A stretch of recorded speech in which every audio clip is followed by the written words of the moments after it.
আজকে আপনাদের সকলের সাথে যে সম্পর্কে ডায়মন্ড হারবারের সর্বস্তরের নির্বাচিত জনপ্রতিনিধি এবং আমি সাংসদ হিসেবে আবদ্ধ হয়েছি, সারা জীবন আমাদের সবার একে অপরের সাথে সম্পর্ক থাকবে, এটাই ডায়মন্ড হারবার মডেল।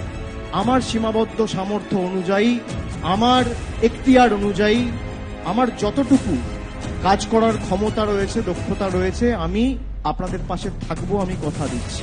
আমরা কেন এই কর্মসূচির নাম সেবাশ্রয় দিয়েছি? সেবাশ্রয় কি? সেবা এবং আশ্রয় এক মহৎ কর্মযজ্ঞ। দেখে হয়তো মনে হচ্ছে খুব সোজা। একটা বিধানসভায় গড়ে দেখতে গেলে 40টা করে ক্যাম্প, এবং 10 দিন ধরে সেই ক্যাম্প চলবে। 10 দিন ডায়মন্ড হারবারে ক্যাম্প হওয়ার পর ফলতায় ক্যাম্প হবে, তারপর সাদগাছিয়ায় ক্যাম্প হবে, তারপর বিষ্ণুপুরে হবে, তারপর মিডিয়া বুরুজে হবে, তারপর বজবজে হবে, তারপর মহেশতলায় হবে। আমরা এই কর্মসূচিটা 1 তারিখ থেকে নয়, আমরা 2 তারিখ থেকে শুরু করেছি। আমরা 70 দিনে 7টা বিধানসভা কভার করব।